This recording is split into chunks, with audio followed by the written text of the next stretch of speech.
श्री महाप्रज्ञ गुरवे नमः। जय महाप्रज्ञ का जाप करो, जय महाप्रज्ञ का जाप करो, जय महाप्रज्ञ का जाप करो। भव भव का अघ संताप हरो, भव भव का अघ संताप हरो। जय महाप्रज्ञ का जाप करो, जय महाप्रज्ञ का जाप करो।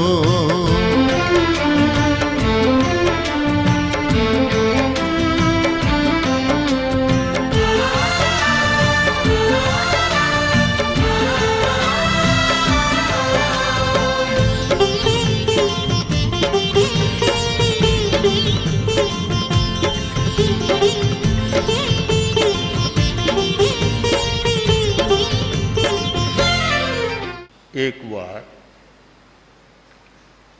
गौतम स्वामी खिन्न हो गए, उदास हो गए। समय जब तक आदमी वीतराग नहीं होता तब तक उतार चढ़ाव कभी आता रहता है। कुछ लोगों के ज़्यादा आता है, कुछ के कम आता है, और पहुँचे हुए हैं तो कभी कभार आ ही जाता है। क्योंकि मन की स्थिति है, तो मन के अनुकूल काम होता है तो आदमी प्रफुल्ल हो जाता है, और मन के प्रतिकूल होता है तो उदासी आ जाती है। अब यह नहीं देखा जाता कि यथार्थ क्या है, घटना क्या है, किंतु अपनी अपनी अनुकूलता प्रतिकूलता की बात है। पर ऐसे महान तपस्वी पहुँचे हुए साधक थे गौतम स्वामी, उनका मन भी जरा खिन्न हो गया।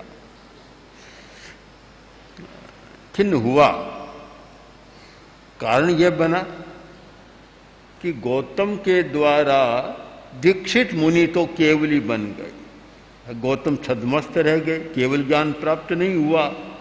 तो सहज स्वाभाविक हो सकता है कि मेरे हाथ से मैंने जिसको दीक्षित किया वह तो केवली हो गया, मैं भी केवली नहीं बना हूँ, आ सकता है। तब भगवान महावीर ने देखा कि गौतम में उदासी है, तो महावीर ने कहा समयं गोयम मा पमाय। गौतम, समय का मूल्यांकन करो, प्रमाद मत करो, समय को अंको। समय बहुत कीमती होता है, उसका अंकन करो। यह एक सूत्र ऐसा है जो वर्तमान के सारे समय नियोजन की शिक्षा के लिए बहुत महत्वपूर्ण है। आज के ज़माने में जैसे मैनेजमेंट का युग है, तो टाइम मैनेजमेंट का भी बहुत बड़ा महत्व है, और पूरा प्रशिक्षण होता है टाइम मैनेजमेंट का, समय का नियोजन कैसे किया जाए। हमारा 24 घंटा का समय कितना सार्थक जाता है और कितना निरर्थक चला जाता है। एक विवेकशील आदमी के लिए अवश्य अन्वेषणीय विषय है, इसका अन्वेषण करना चाहिए कि समय कितना काम में लग रहा है, निकम्मा कितना जा रहा है। ऐसे तो आदमी सोचता है कि बहुत व्यस्त हूँ मैं, पर समय का नियोजन हो तब पता चलेगा कि काम में समय कम लगता है, निकम्मी बातों में समय ज़्यादा लगता है, उपयोगिता में कम लगता है। एक सामान्य बात लूँ, एक आदमी व्यापारी है, व्यापार करता है, वह दुकान पर जाकर बैठ जाता है, शाम को आय व्यय का लेखा जोखा भी करता है, किंतु व्यापार कौशल कैसे बढ़ सकता है, उचित तरीके से भी अधिक धन का अर्जन कैसे हो सकता है, इस चिंतन में समय का नियोजन बहुत कम लोग लगाते हैं, जानते भी नहीं। जो जानने वाले हैं वे इतने आगे बढ़ जाते हैं कि जिसकी कोई सामान्य आदमी कल्पना भी नहीं कर सकता। समय का नियोजन करना, यह समय नियोजन की भी बहुत बड़ी कला है। इसीलिए कहा गया काले कालम समायरे। एक इतना बढ़िया सूत्र है 10वीं कालिक सूत्र का, काले कालम समायरे, कि जिस समय जो काम करना हो उस समय वह काम करो। समय तो है भोजन करने का, है उस समय धंधे में लग गया। समय तो है धंधा करने का और उस समय भोजन में लग गया, दोनों ही गतरस हो जाते हैं। जिस समय जो काम करना हो, समय सापेक्ष हमारी क्रिया है। अभी समय है वर्षा का, वर्षा नहीं आ रही है, लोगों को कठिनाई महसूस हो रही है और चारों तरफ से हो रहा है कि वर्षा नहीं हो रही है, खेती सूख रही है और लोग कोई यज्ञ कर रहे हैं, कोई प्रार्थना कर रहे हैं, कोई गीत गा रहे हैं, इंद्र देवता को मनाने के प्रयत्न कर रहे हैं। और एक घटना तो ऐसी पढ़ी जो कल्पना से परे की बात है कि एक स्थान पर, शायद उत्तरांचल के किसी एक स्थान पर, स्त्रियां रात्रि को निर्वस्त्र होकर हल चला रही है इंद्रदेव को मनाने के लिए। तो क्योंकि जो समय पर नहीं होता तो समस्या पैदा होती है। ठीक समय पर जो काम हो जाए, 6 ऋतुओं का जो चक्र है वह ठीक समय का बोधक है कि गर्मी में गर्मी होनी चाहिए, सर्दी में सर्दी होनी चाहिए, वर्षा के समय वर्षा होनी चाहिए। सब अपना अपना समय है और उस समय जो होता है तो सब ठीक चलता है, ऋतु चक्र ठीक चलता है तो परिस्थिति का चक्र भी ठीक चलता है और मन का चक्र भी ठीक चलता है। और ठीक ऋतु समय पर काम नहीं देती तो ठीक नहीं होता। वह माली सींचे सोगरा रुत आया फल होय। माली खूब सींच रहा है तो किसी ने कहा अरे जल्दी करने से नहीं होगा, ज़्यादा पानी डालने से नहीं होगा, फल तो जब ऋतु आएगी तब अपने आप मिल जाएगा। आप देखेंगे कि फलों की भी ऋतु तो है। लोग कहते हैं अभी खरबूजे का मौसम आ गया, अभी आम का मौसम आ गया, अभी सेब और केले का मौसम आ गया, अभी चीकू का मौसम। 12 मास का कोई कोई होता है, सबका अपना अपना मौसम होता है। मौसम में ज़्यादा वह फल लाभदायी होता है। एक प्राकृतिक चिकित्सा का तो नियम है कि कौन सा फल कब खाना चाहिए, उनका नियम है कि जो ऋतु का फल हो वह खाना चाहिए। आजकल तो ऐसा नहीं है, कोल्ड स्टोरेज हो गए तो 12 महीना खाते हैं, कोई लाभदायी तो नहीं होता, खाते हैं स्वास्थ्य के लिए और बीमारी पैदा करने वाले हो जाते हैं।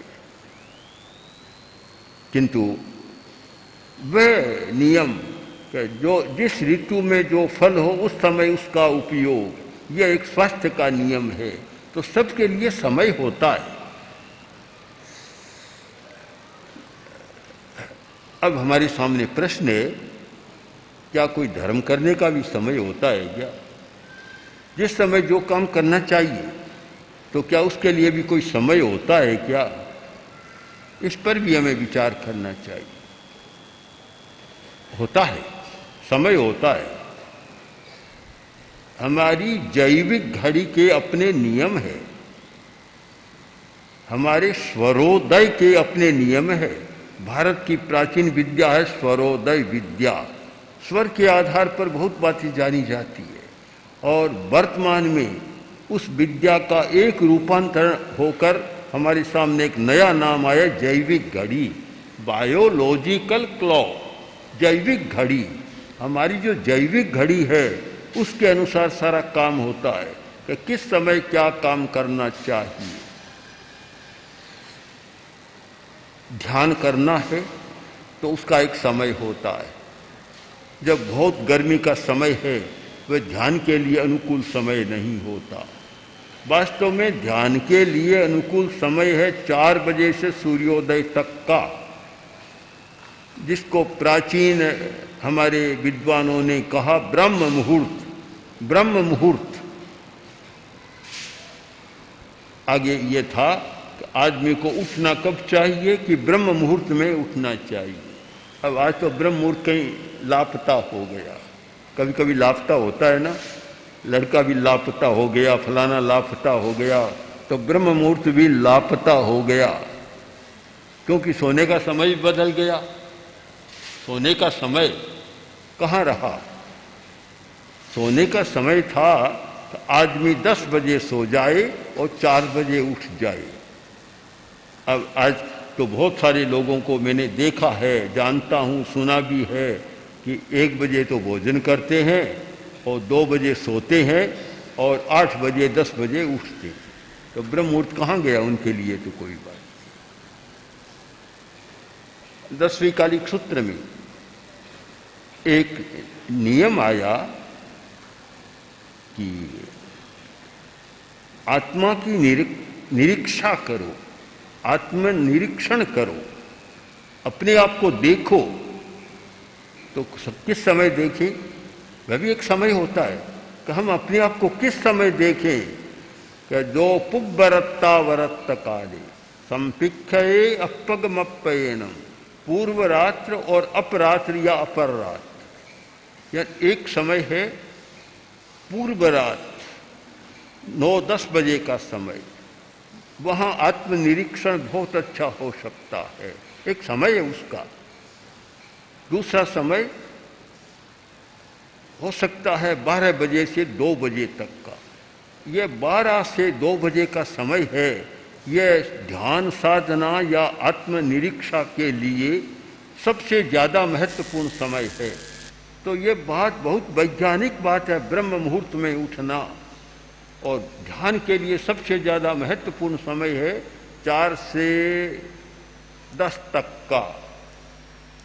आजकल तो बहुत कम लोग। हमारे धर्म संघ में एक परंपरा रही, मैं जब दीक्षित हुआ पूज्य कालूगणी को मैंने देखा तो ठीक 10 बजे शयन और 4 बजे उठ जाना नियम था। बिना घड़ी के भी 4 बजते आंखें खुल जाती और साधुओं को उठा देते, मुनि तुलसी को भी उठा देते। उस समय मुनि तुलसी कोई ज़्यादा बड़े नहीं थे, वैसे अंतर जगत में तो बहुत बड़े हो गए थे, सबकी दृष्टि में बड़े पूज्य हो गए थे, सम्मान्य थे, पर अवस्था में तो बड़े नहीं थे। जब मैं मुनि बना तो उस समय 16-17 वर्ष के ही थे, तो उठा देते। अब नींद तो आती, 16-17 वर्ष के ही थे, तो कभी कभी तो कालूगणी कान खींचते नींद उड़ाने के लिए, और मेरे कान तो बहुत पकड़े गए। मुनि तुलसी ने मेरे कान पता नहीं कितने खींचे हैं। हाँ, तो कभी तो कान खींचते, फिर भी नींद नहीं उठती, तो कहते जाओ तारे देखो, तारे। हमारे यहाँ तारों का चलता था। मुनि भीमराज जी स्वामी, उनको इस विषय का बहुत ज्ञान था। मुनि भीमराज जी हमारे धर्म संघ के एक बहुत ही विद्वान मुनि थे, साधक भी और विद्वान भी, और ऐसा गंभीर व्यक्ति मैंने कम देखा। आमेर के मेवाड़ के थे और इतने तत्वज्ञानी थे जिनके पास हम सब लोग पढ़ते थे, आगम पढ़ते थे। तो उनको ये नक्षत्रों का बड़ा अच्छा ज्ञान था, सबको बताते अश्लेषा, भरणी, कृत्तिका कब उदय होता है, कब अस्त होता है, इसकी सारी जानकारी रखते थे। तो पूज्य कालूगणी कहते मुनि तुलसी को जाओ तारा देखो। अब आकाश में तारा देखते, 2-4 बार देखते, 5-4 मिनट लगाते, इतने में नींद उड़ जाती। और मुझे भी कठिन होता था उठना, पर ऐसा हो गया कि तब से अब तक बराबर देख रहा हूँ कि कालूगणी का समय भी 4 बजे उठने का, पूज्य आचार्य तुलसी का समय भी 4 बजे उठने का, और हमारा भी समय 4 बजे उठने का, माँ श्रवण का भी है। पहले भले ही उठ जाए पर 4 बजे तो उठ जाना है। एक परंपरा सी बन गई, और इसका लाभ है कि दिन भर आनंद में रहना। प्रयोग करके देख ले, जो लोग बहुत सुस्त रहते हैं, खिन्न उदासी रहते हैं, एक नियम कर लो, 4 बजे उठना और 4 बजे से सूर्योदय तक थोड़ा आत्मचिंतन या ध्यान कर लेना, आपको ऐसा लगेगा कि ऐसी कोई टॉनिक या ऐसी दवा मिल गई, अब बाहर की दवा की ज़्यादा ज़रूरत नहीं है। कभी कभार हो सकती है। तो समय का नियोजन, 4 बजे उठना। अब इस तुलना में देखें, वर्तमान की जीवन पद्धति को देखें कि 4 बजे उठने वाले लोग कितने मिलेंगे। भाई भी कम मिलेंगे, भाइयाँ भी कम मिलेगी 4 बजे जो उठते हो। कुछ मिल सकते हैं, कुछ मिल सकते हैं, पर बहुत कम मिलेंगे। एक बात मैंने पहले भी कही थी कि लड़का देरी से उठ रहा था,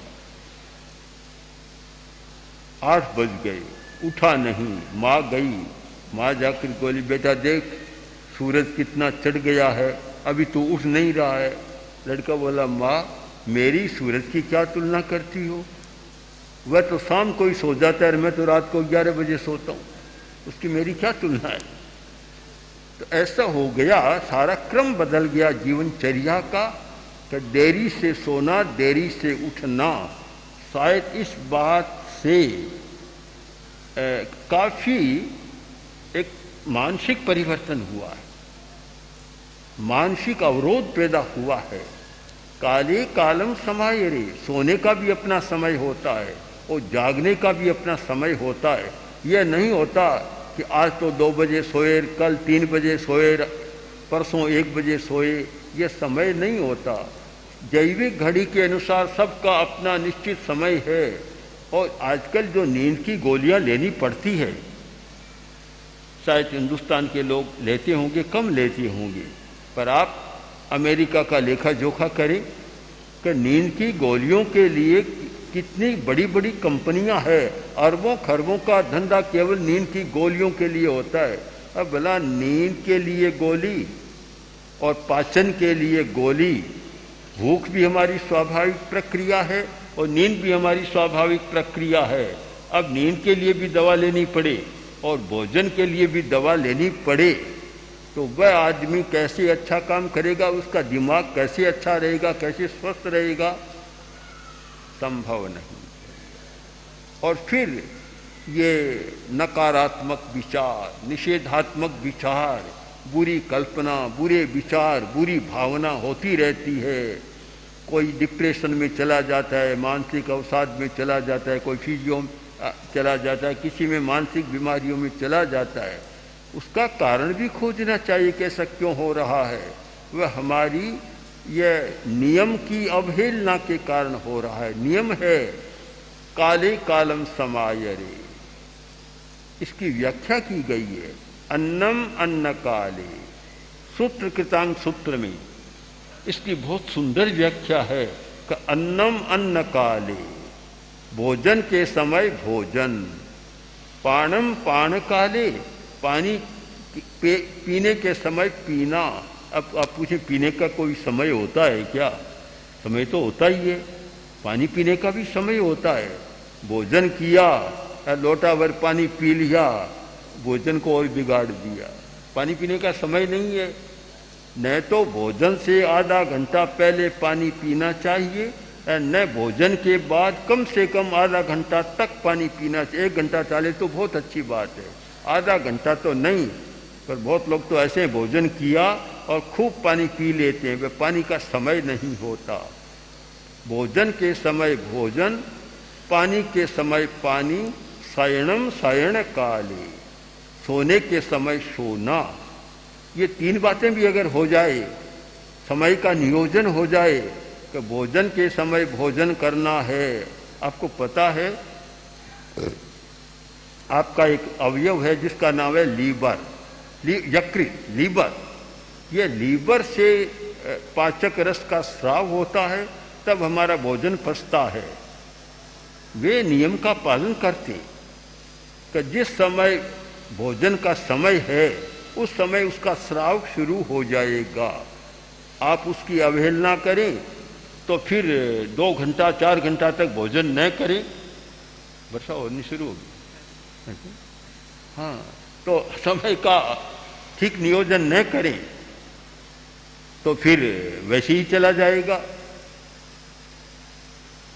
मैंने इधर देखा कुछ बूंदें गिर रही, पता चला कि वर्षा हो रही। तो समय है वर्षा का, तो वर्षा का समय तो वर्षा का समय होता है। प्रकृति भी शायद कभी कभी तो समय की अवहेलना करती है और कभी कभी सयानी भी बन जाती है, ठीक समय पर अपना काम कर लेती है। हाँ, तो समय पर वही काम। तो जो समय है और 3-4 बातें शरीर के लिए, खाने के समय खाना, पीने के समय पीना, सोने के समय सोना और उत्सर्ग के समय उत्सर्ग करना, ये तो शरीर के लिए हो गई। अब धर्म के लिए, धर्म का भी एक समय है कि प्रातः काल का समय यह धर्माराधना के लिए बहुत बढ़िया समय है। जो प्रातः काल 4 बजे से लेकर सूर्योदय तक का एक समय और उसके बाद 10 बजे तक का एक समय, यह धर्माराधना के लिए बहुत बढ़िया समय है। दोपहर का समय वह फिर तर्क का समय आ जाता है, गणित का, भाषा का, यह बाहरी शिक्षा का समय आ जाता है, वह फिर ऐसा नहीं रहता।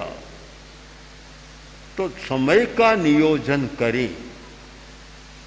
अब आप उस बात पर ध्यान दें कि जो भगवान महावीर ने गौतम से कहा, गौतम समय का मूल्यांकन करो, मूल्यांकन करो, खिन्न मत बनो, उदास मत बनो और चिंता भी मत करो। जो काम जिस समय होना है वह हो जाएगा। तुम्हें केवल ज्ञान नहीं हुआ, चिंता क्यों करते हो? तुम मेरे पुराने साथी हो। महावीर ने कहा तुम मेरे पुराने साथी हो। हाँ, साथी हो। हम पहले भी साथ में रहे हैं, आगे भी साथ में रहेंगे। तू भी मोक्ष में जाने वाला है, मैं भी मोक्ष में जाने वाला हूँ। हमारा बिछुड़न नहीं होगा, वियोग नहीं होगा, चिंता मत करो। यह समय का बोध दिया, समय का बोध, और गौतम की उदासी समाप्त हो गई।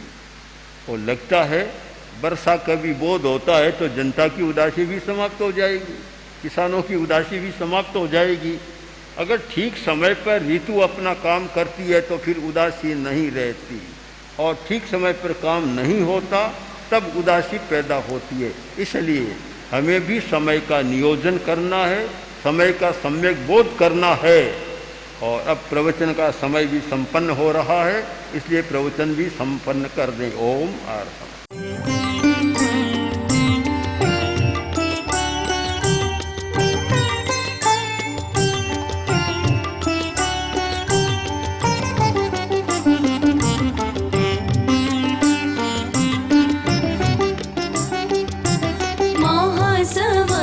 महाप्रज्ञ गुरुवर अर्घ्य आस्था काय चढ़ाए, अमल ध्यानी विशद ज्ञानी, अमर है तेरी ऋचाए। महासमर महाप्रज्ञ गुरुवर अर्घ्य आस्था काय चढ़ाए।